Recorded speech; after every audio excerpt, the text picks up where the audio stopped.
You're listening to the Good Question Podcast with Richard Jacobs. Our goal is to make each of our guests exclaim, that's a good question. I don't know the answer. Because when that happens, it means you, the listener, may be inspired to learn more beyond the interview and to ask great questions yourself that lead to new insights. In this podcast, we cover historical and current anthropology, comparative religion, and history.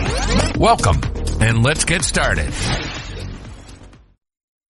Hello, this is Richard Jacobs with the Good Question Podcast. I have a returning guest, Nathaniel Mead. He's an epidemiologist, a public health research scientist, a science editor. He's currently a board member of Integrative Cancer Therapies. If you want to find him on X, it's at mnathan34403.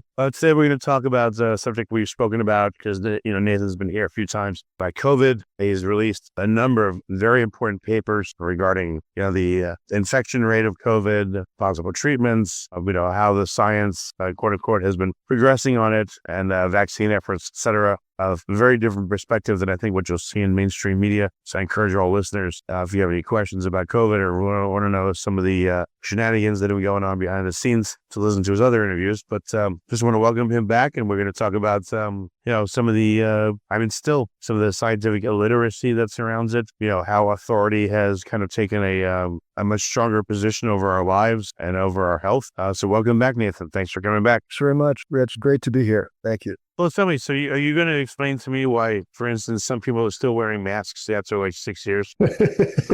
Okay, before we get to that, just a small correction. I changed my X account, so it's Nathan Mead, PhD, so it's a lot simpler. Nathan Mead, PhD, yeah. And also, I am with the McCullough Foundation also. I'm a research associate with the McCullough Foundation, just to mention that. Yeah, so you and I, we spoke previously about the censorship issues. We spoke about, scientists being censored and suppressed, ostracized, vilified for their beliefs. And I heard just the other day that 30,000 healthcare professionals lost their positions in New York simply because of not wanting to get the shots, which they thought were dangerous, the mRNA vaccinations. And so there were so many tactics and strategies used to suppress contrarian positions. And so part of what I wanted to talk about today was how scientific illiteracy and various degrees of scientific illiteracy supported that, along with the blind belief in authority and the so-called expert. But you and I also, I think the last time you and I talked, we also talked about the mind control aspects, which were interesting, like the ways that the population was programmed starting in 2020. Of course, it started well before that, but I think in 2020, we saw mind control being accelerated by AI, unbeknownst to most people. AI, artificial intelligence, guiding the algorithms that were used in social media. Facebook, for example, you post something that was questioning the masking or the social distancing, and you would immediately get slapped with a CDC warning, which felt very, very creepy, kind of authoritarian right away, and then all the social media propaganda that got perpetuated through AI was accomplished through the data mining and algorithmic bots that were cruising around on social media and continue to do that. And what would you tell someone that you haven't spoken to before and they were all gung-ho about COVID and now they've kind of they don't say anything anymore because they've been told to move on to other subjects, but back in the day they were real hardcore about it. What would you say to someone that's still very skeptical right now? Still very, very skeptical about the mainstream narrative, or about like they think that everything was handled as best as it could been. We're lucky, we escaped disaster, now we're just moving on or something. Yeah, well, first of all, it's a great point. I think there is a tremendous amount of denial about what happened then, and so that's challenging to deal with at times. But I do encourage people to check out the papers that I have spearheaded with the McCullough Foundation, because they really clearly dissect the narrative and many of the beliefs that people had about, the public health policies, and in particular the COVID-19 mRNA vaccinations being safe and effective, we completely destroyed that perspective with extensive scientific documentation and analysis. So those are the lessons learned papers, and they're at IJVTPR, that's International Journal of Vaccine Theory, Practice, and Research.com. And just look for lessons learned, and you'll find 2 papers that do that. Then I had a paper published in the International Journal of Cardiovascular Research and Innovation, IJCRI.com,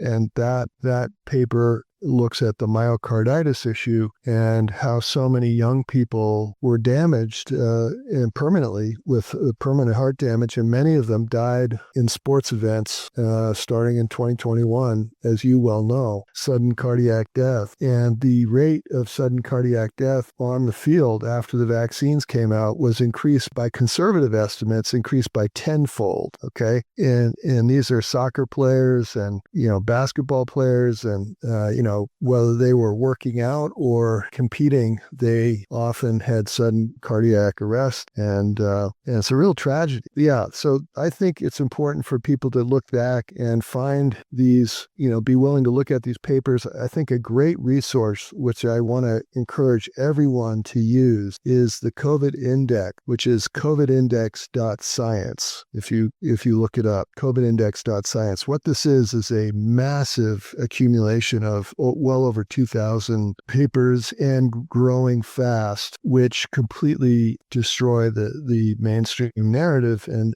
really help wake people up to the fact that they were basically under a kind of mass hypnosis starting in 2020. What Matthias Desmet calls the mass formation is very real, where many people were programmed and they were under a spell because so many words kept being used repeatedly, which is a classic propaganda technique where you keep saying, these mRNA vaccinations are safe and effective, and people eventually believe it. Plus, I think there was a very strong leaning. I'm picturing like a McCullough going, safe and effective.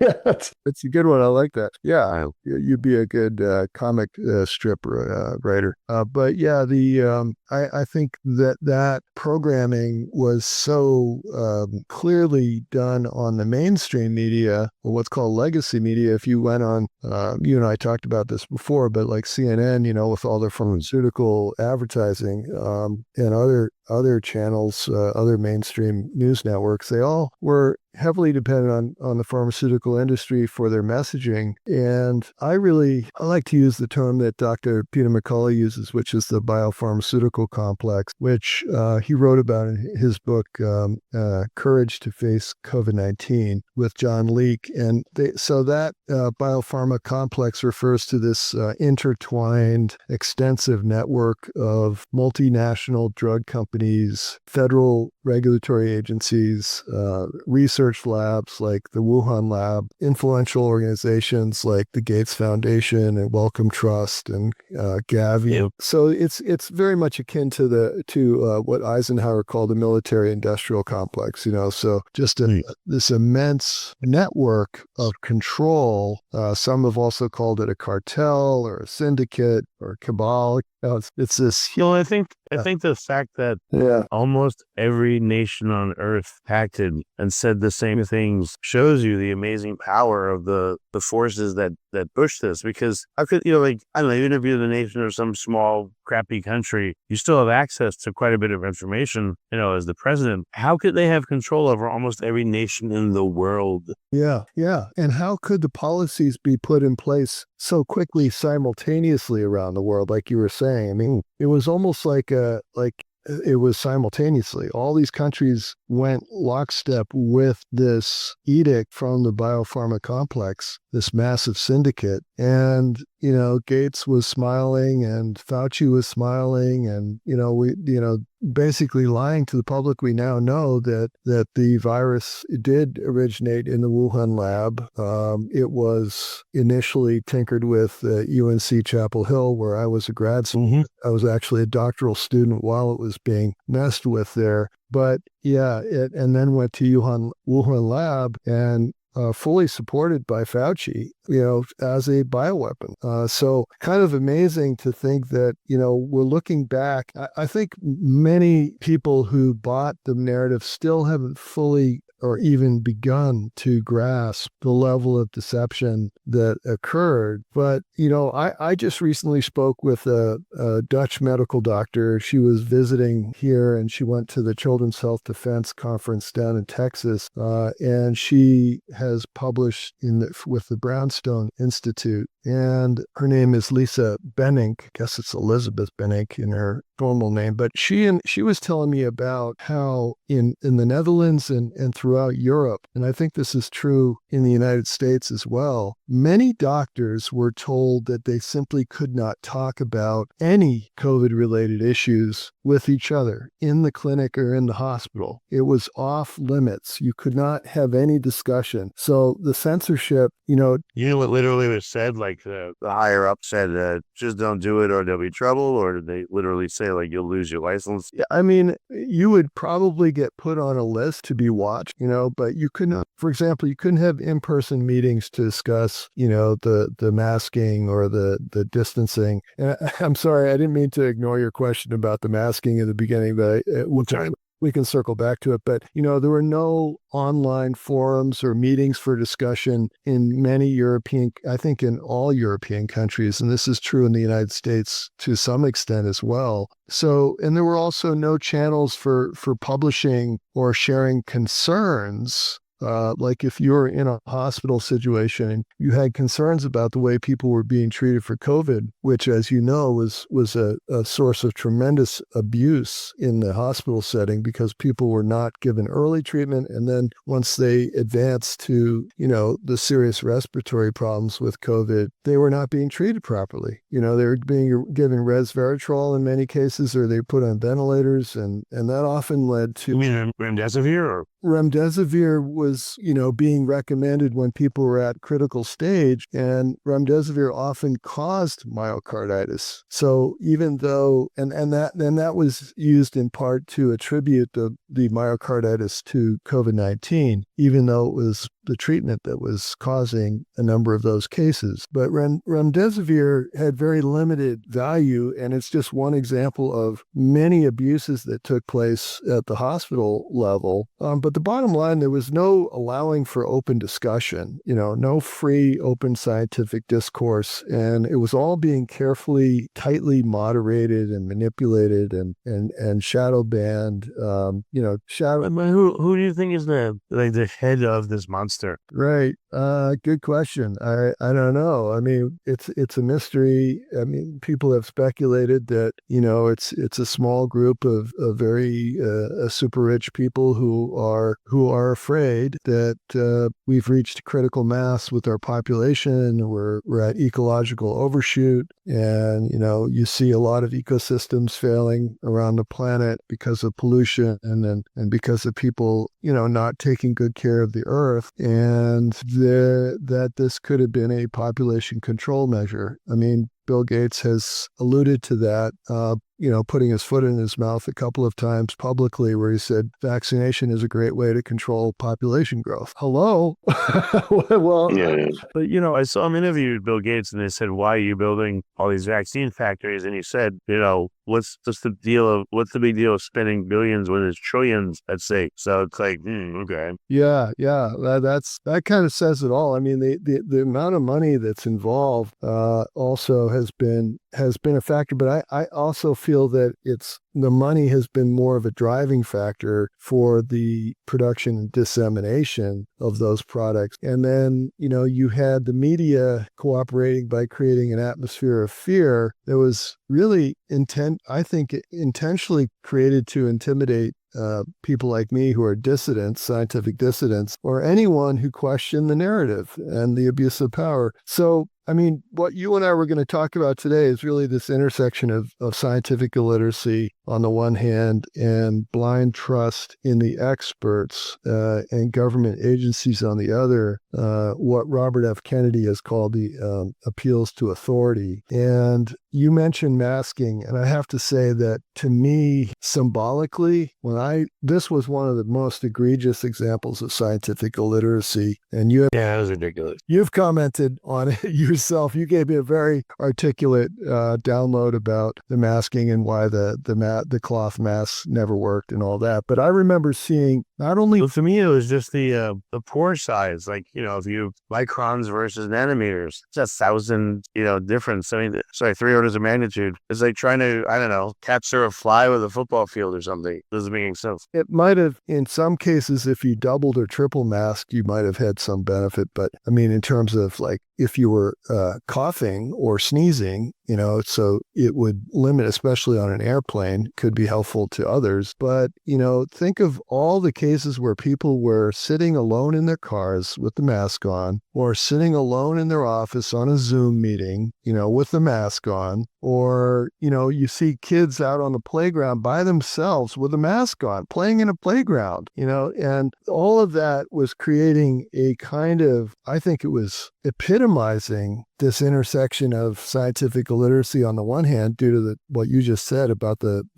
porous nature of these masks, and the blind obedience on the other, because you're wearing a mask, so you're blindly obeying these policies right there, right? So it was very symbolic of both of those things. And, I do want to mention, sometime before we get off, I want to mention that I had a paper come out recently that is very important from the standpoint of scientific literacy. And it's about a hypothesis I came up with called the hybrid harms hypothesis, which is about the interaction between the COVID-19 mRNA vaccines and exposure to the SARS-CoV-2 virus, the coronavirus, either before or after the vaccination. So we now know that, this is really important for your listeners to understand, we now know that if you got one of these injections, and we think that in most countries it was 80 to 90%, in most developed countries, 80 to 90% of the populations were fully vaccinated. The spike protein that's produced, which is a toxic protein that has inflammatory and immune dysregulating effect, that spike protein is produced in the body for at least 3 years. Okay. Wow. We now know that. So if you were then 3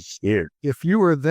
If you had previously been infected with the coronavirus, or you were subsequently, after the vaccination, exposed to the COVID virus, you would then get additional spike protein effects from the virus, which also, increases immune dysfunction. But many people don't realize that what happens is that is counted as an effect of the infection. It's not counted as an effect of the vaccination. And that's because the powers that be, the government agencies, they're looking at the most likely cause from a temporal basis, right? So they're looking at if the infection, especially if it came post-vaccination, they're going to say, well, that was due to the infection. So all of the problems that people are developing in conjunction with Omicron, which is basically, the equivalent of the common cold. Omicron is like the common cold, but if you had a recent vaccination, or if you had multiple vaccinations, your reaction to Omicron is often much worse, much more serious. Well, to me, it would be like, causing your body to form this spike protein for years. Reminds me of like the wound that won't heal, like cancer, essentially. I would think it would over time cause your body to, make epigenetic changes, and then more serious ones as, the body tries to deal with this like persistent problem. And I just don't know what that would look like. What kind of disease would come from that, from your body with just had this irritant that it cannot get rid of. Yeah. It's a very, it's a good point. And we really don't know how long these spike protein production factories are going to keep churning out the spike protein. We only have, been able to follow people up to 3 years. years. So it could be. What tissues preferentially now are turned into like hairy, cilia covered, spike protein covered cilia like structures? I've heard of the interior of blood vessels. The heart, I guess, is high and, the sites where spike proteins would be expressed. Like what tissues are preferential for this to persist? Yeah, the heart is interesting. You mentioned the heart. What's interesting there is that the heart muscle doesn't repair itself. So that's one of the few tissues that can't be repaired. And so that's why you see scarring, and that scarring can lead to congestive heart failure, years later, and people die from it. But all of the tissues, it biodistributes throughout the whole body, as you know, but the certain tissues on a per cell basis have the highest concentration. The ovaries in women, ovaries have the highest concentration of any gland or organ in the body. And so unfortunately, that's why we have seen so many problems with fertility. We are seeing things that we believe are linked with the vaccine have to do with the acceleration of ovarian cancers. But it also accumulates very strongly in the spleen and the liver.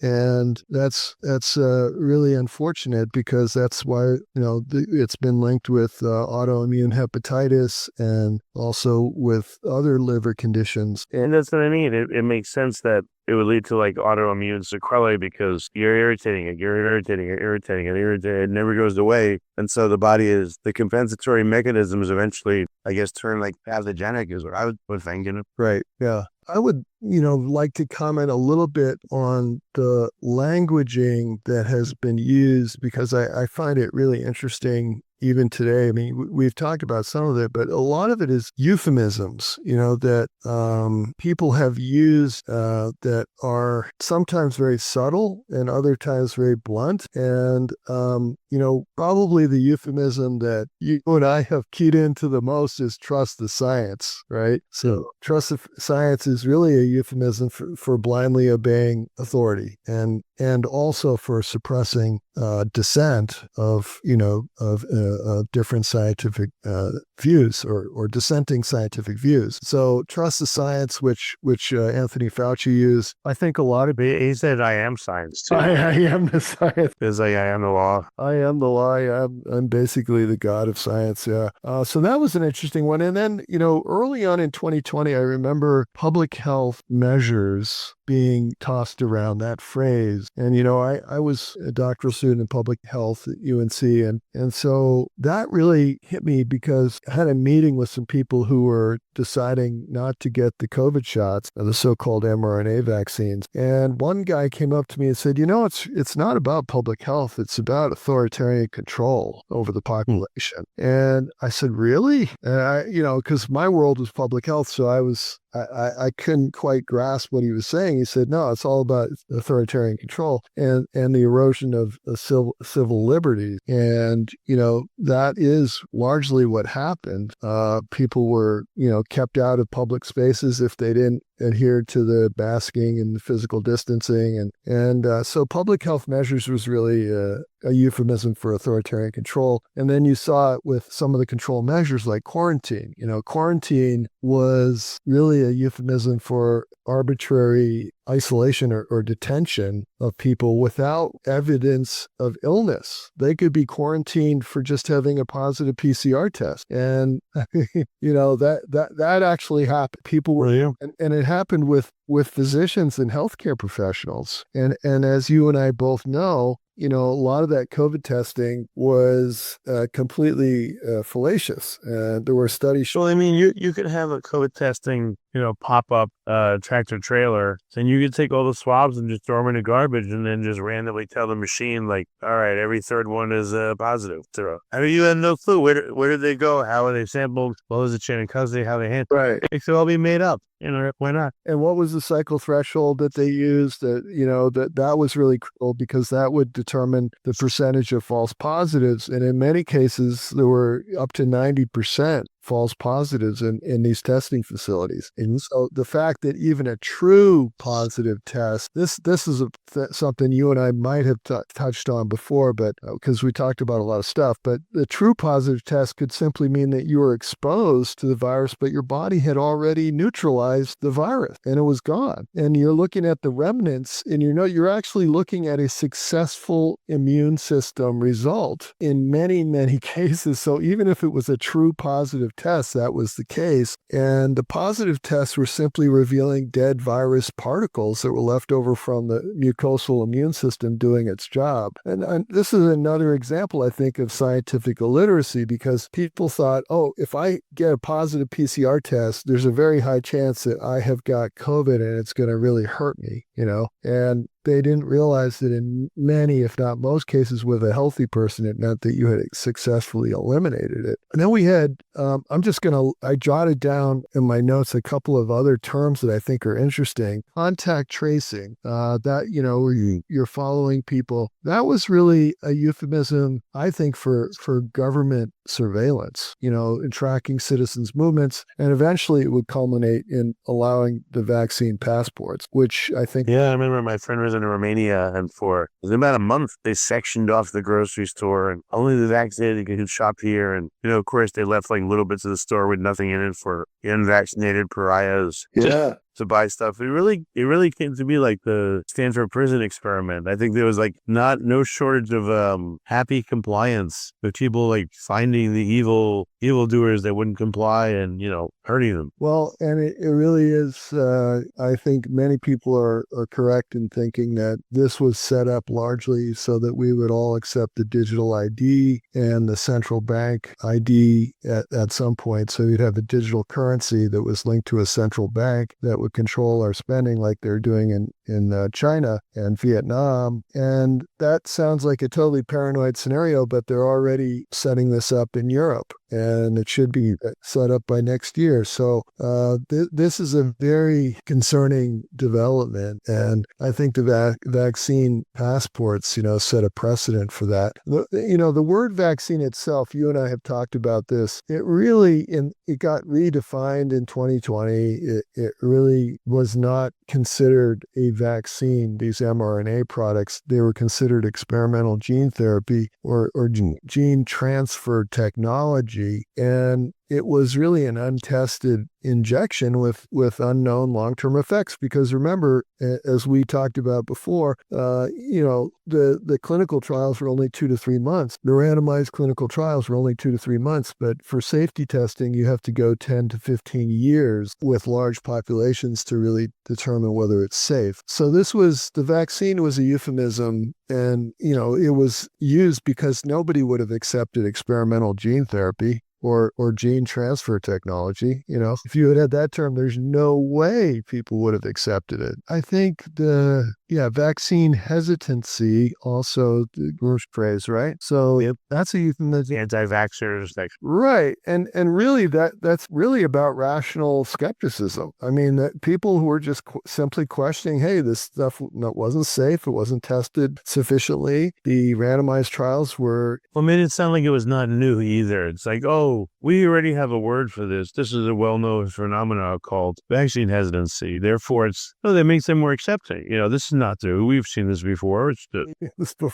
Yeah, and there were whole papers written on this. In fact, it became synonymous with the infodemic.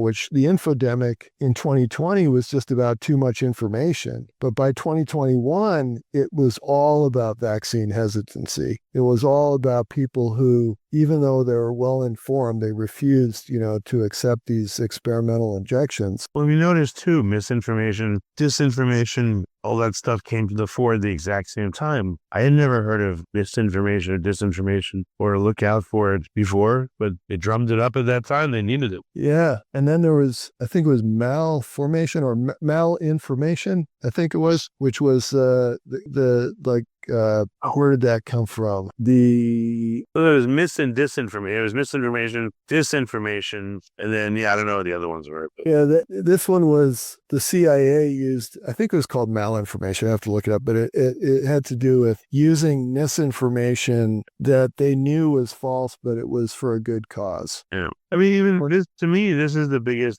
demonization. Anecdotal evidence, which is your experience, my experience, whatever, that itself has been demonized. Oh, it's just anecdotal. Like if I'm selling Lipitor and I've sold, 50 million doses, but my clinical trial was 100 people, which one's more informative? Is it just, it's just anecdotal, 50 million people, let's say, or 100 million? I mean, there's no useful data there. Come on, Oh, yeah, and it's very true. I mean, everybody, when you look at individual cases that are reported in the scientific literature, we call them case reports. They're anecdotal by definition, but they're so detailed and they provide so much context that in many ways it's more meaningful than these big studies, which are watering down the true effect. And you're not able to see what are the little variables that are making a difference, in this outcome. So those anecdotal cases are actually incredibly important, and they lead to scientific breakthroughs when people pay attention to them. Right, but I mean, if you've been told, oh, that's anecdotal, don't trust it. You're literally being told, don't trust your own experience. Ask a doctor. Reality is what they say. It's not what you experience, which to me is crazy. It is, and it kind of, you're bringing up another variable, I think, that we should add to this. So we've got scientific illiteracy, we got appeals to authority or belief in the experts and in authorities. And then the third one is what you're bringing up, which is trust your own body, I'll do that. Or which is like, somatic, what's the word? There's personal autonomy, but there's also, when you have sovereignty, that's the word I was looking for, sovereignty over your own body, and you trust what you're seeing, and you go with that. So I think that's the third element which needs to be brought in. A couple other terms I think that are interesting: lockdowns. Okay, so in some countries, the lockdown was a euphemism for house arrest or for imprisonment without due process. So there was a clear restriction on personal freedom there. The mask mandates for that was forced muzzling or a symbol of compliance. So you're wearing a mask, so you're basically virtue signaling. You're saying I'm doing this for the good of everybody else, right? Oh yeah. And then it's a symbol of compliance at the same time, so everybody else should comply. And then so some that are more psychological, I think, are new normal. New normal is an interesting one. So you're used to it, don't fight it. Yeah. Yeah. So just get used to the permanent dystopian change that you see all around you and the loss of freedom. Just get used to that because that's the new normal. I think a lot of people, especially young people, the reason they took the shots is they wanted things to go back to normal, quote unquote. They thought, if I take this shot, it's going to go back to normal. And that way, you don't have to have the lockdowns. You don't have to have the physical distancing and the masking. That won't be imposed on us anymore because we're getting these shots. And so the new normal phrase was, I think, used to manipulate the population. The whole concept is very dystopian. Remember, they had prizes first, if you get vaccinated. And then, of course, it turned into threat. You lose your job, you do this and the other, Yeah, the whole thing was just disgusting. It was, again, my summation is, this is me, but it's the greatest crime perpetuated against humanity ever. Biggest scale. I think you're right. Were you ever called a conspiracy theorist? No, because luckily, I'm able to travel outside of it. I have my own small business, so I didn't have to work in anyone else's business, go through their BS, and deal with that. Like, the people that worked for me, I didn't say a word about it. And we're all remote anyway, so I just left them alone. Why terrorize them and bother them over nothing? So I was lucky in that regard. Kids are homeschooled and all that, so we didn't have to deal with that BS at school either. So it was, we're very fortunate in that way. Well, the reason I ask is because I see you as being a truth seeker, and Yeah. conspiracy theorists were really people who are truth seekers who are questioning what was going on. And Well, I interviewed like most of the disinformation dozen. I interviewed them, of course, the evil people that they are. Yeah, I started hearing from all kinds of people. Oh, I'm being censored. They took down my YouTube. They took down this. They took one person I interviewed. YouTube took it down within like 1 second of it being posted. So I'm like, oh, they have this person's name programmed in there. Otherwise, how could they know? Come on, So I saw that stuff. Like we learned to post on every channel except YouTube because for a long time, for some reason, that was just like the worst one. So there were certain interviews that I could put everywhere except there. So we just, kind of navigated around it. But probably the worst interview, the one that pissed me off the most, is I interviewed this person that was a modeler of COVID. They worked for like local governments and all that. Says that, oh, what do you forecast and see? Oh, I can't tell you. Why? Well, we're being paid to model. So this is a public health thing. Why can't you tell people? So I was like, done, and just hung up on a person which I never do. I've done over 4,000 interviews, but I don't want to help the devil, essentially. And that's what someone like this is doing. Why else would they do it? Well, I'm just going to say that I was called a conspiracy theorist many times. And I know the term was weaponized to, basically suppress dissent and delegitimize any critics against, perceived abuses of power and all that. So it was a very effective way to label the skeptics and to make them feel less than and to other people. And I think it created, a strategy for bullying people into silence. And I was pretty intimidated by it, but I got inspired by people like McCullough and others. I'm sure people that you've had on your show. And I got it, when I saw that what I was looking at and trying to share with people was not misinformation, then I realized that the misinformation was being used, of course, misinformation spreaders was used to suppress dissent, but the word misinformation itself was being used for any information or any opinion that challenged the official narrative. And that just incensed me. You talk about getting angry and hanging up on the phone. That lit a fire under me because I have always, cherished the First Amendment and open scientific discourse. That and being called an anti-vaxxer, I saw that people were just sacrificing their critical thinking skills, and they were not even allowing people to question vaccine safety, and calling those people extremists or anti-vaxxers. So all of this. So I saw families broken up. I mean, yes. I had a lot of conversations with people. Oh, I don't talk to my brother anymore. But my uncle won't let us come over for Thanksgiving because we're not vaccinated. Like it destroyed families, right? Yeah, it's like a sickness fell upon people. It really parroting whatever the news said, word for word, and protecting my grandparents. And literally, that's what I heard. It was like crazy. Yeah, but the kind of surrender of critical thinking, I thought was really interesting. That anybody who was a skeptic, even if they were just questioning the fact that these vaccine trials were rushed, and that there were clearly, the CDC itself was saying, hey, we've got evidence of myocarditis early 2021, this is a signal. And we've got evidence of ischemic stroke and hemorrhagic stroke being signals in early 2021. How could that not be considered grounds for being a skeptic?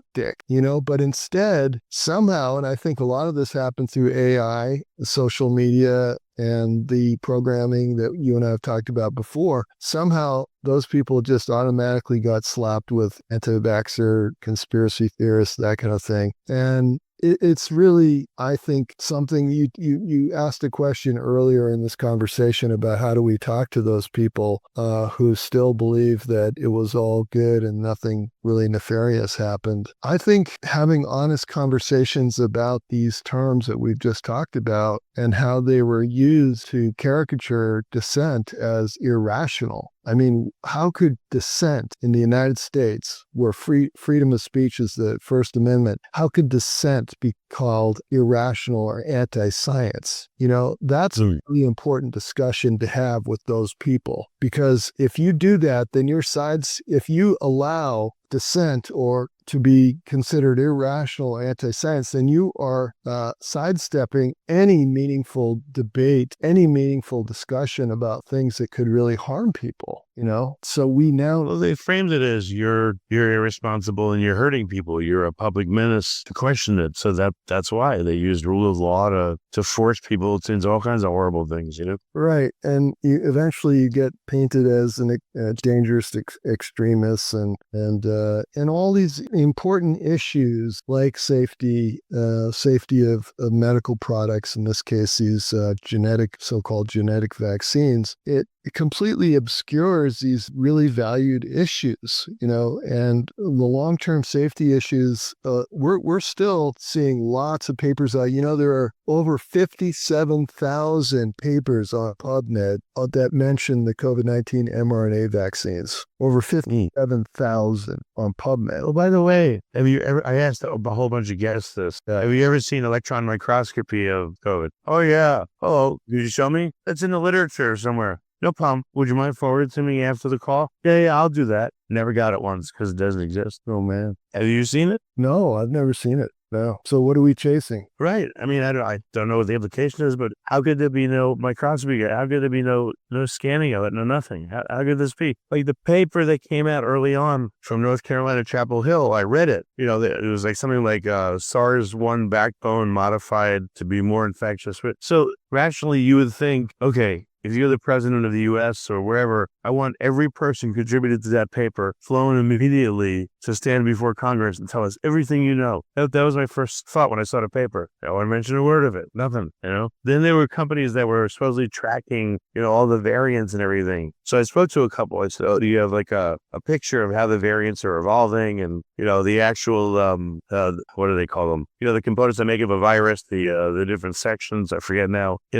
Once I said that, then you stop hearing from them. Well, so it's just mystery upon mystery upon mystery. None of it made sense. Essentially, what you're saying is that there's no evidence that has ever been isolated and purified so that it could be defined as a virus. And I don't know the answer to that. I remember looking into that a few years ago, and I did find evidence of the genetic sequences that were published in the literature. And I have those papers if you're interested in seeing them. But as far as an actual image of the virus, I don't recall ever seeing that.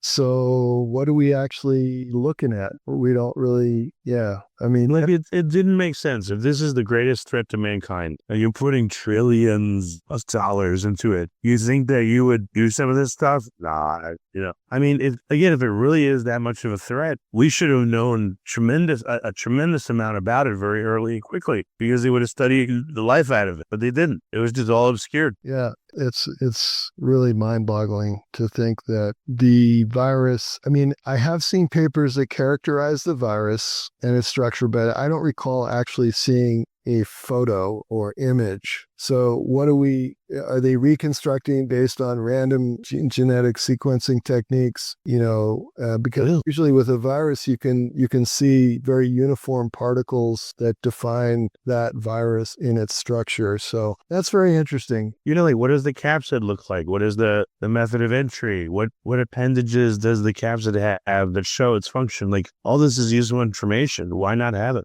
Yeah. Very good. Well, I think there are still many unanswered questions, and you just raised another one. That's a really big one. I feel like we've kind of covered the main issues I wanted to talk about. I think it's a big topic, the whole area of bodily sovereignty, which you brought up, like just, people trusting their bodies. I think it's so profound, because natural immunity was basically disparaged and people were that natural immunity doesn't count. And it's, you can only get immunity through the vaccines. That was, such a mistaken belief, because we now know that these mRNA vaccines increase your chances of getting COVID-19, which is a little bit of a contradiction, but they increase your chances of getting, and I have at least 14 studies that are published that all show this. In fact, with increasing numbers of injections, you get more COVID-19. And if the virus happen to affect you soon after or just before the shots, your chances of a very serious adverse event like a heart attack or stroke are much, much higher. So it's all kind of it's a story that's still unfolding, and I highly recommend that people check out the COVID Index. Again, it's covidindex.science. It's a project that has been supported by the Children's Health Defense, and it's a really fantastic project because it distills the essential research and condenses the reports so that you can get the quick scoop on each one. But it really helps shed light on all this information that was censored or that was obscured, Well, I know I asked you this before. I know we're running out of time, but has there been any determination that was it accidental or deliberate that it was released from Wuhan?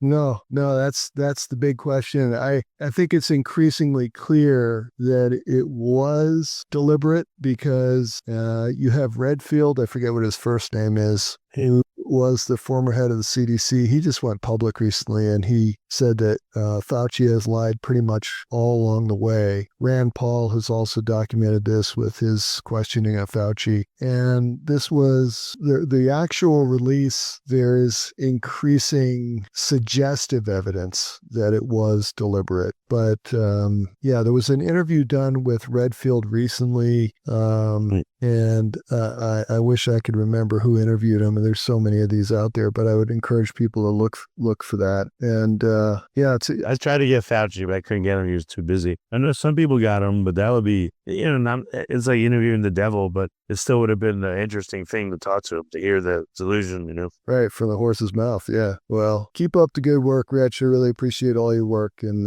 thank you for the interview. Yeah. Oh, no problem. Where can people go to read the papers you've written and to keep tabs on your work? Well, I'm going to be posting the hybrid harms paper on my X account, so that's Nathan Mead, PhD, on X. And so that paper is coming out in the journal called Medical Research Archives, which is the official journal of the European Society of Medicine.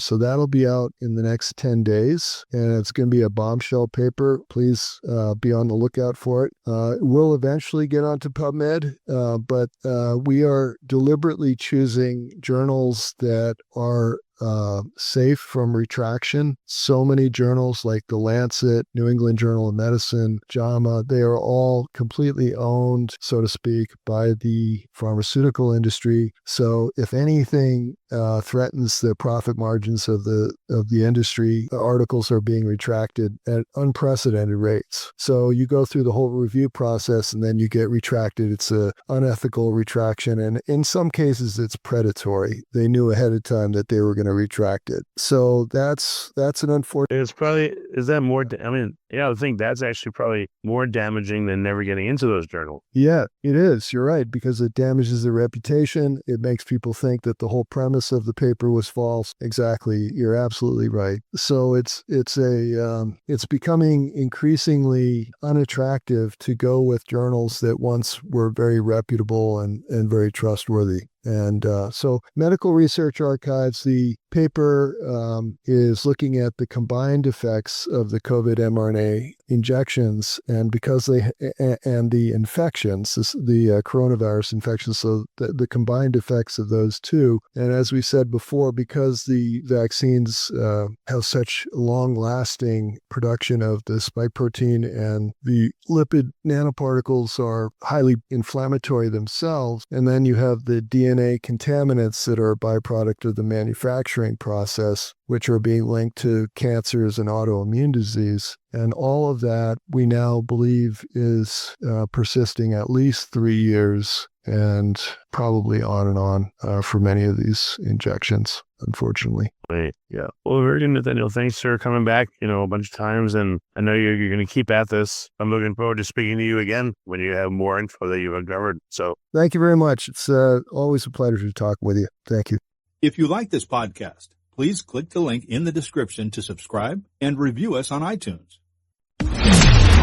Thank you for listening to the Good Question Podcast. Please email support@thegoodquestionpodcast.com if you have any referrals to great guests for us to interview. Visit thegoodquestionpodcast.com to hear more interviews. And please help us spread the word by rating and reviewing us on Apple Podcasts, iTunes, Spotify, YouTube, or wherever you listen to this podcast.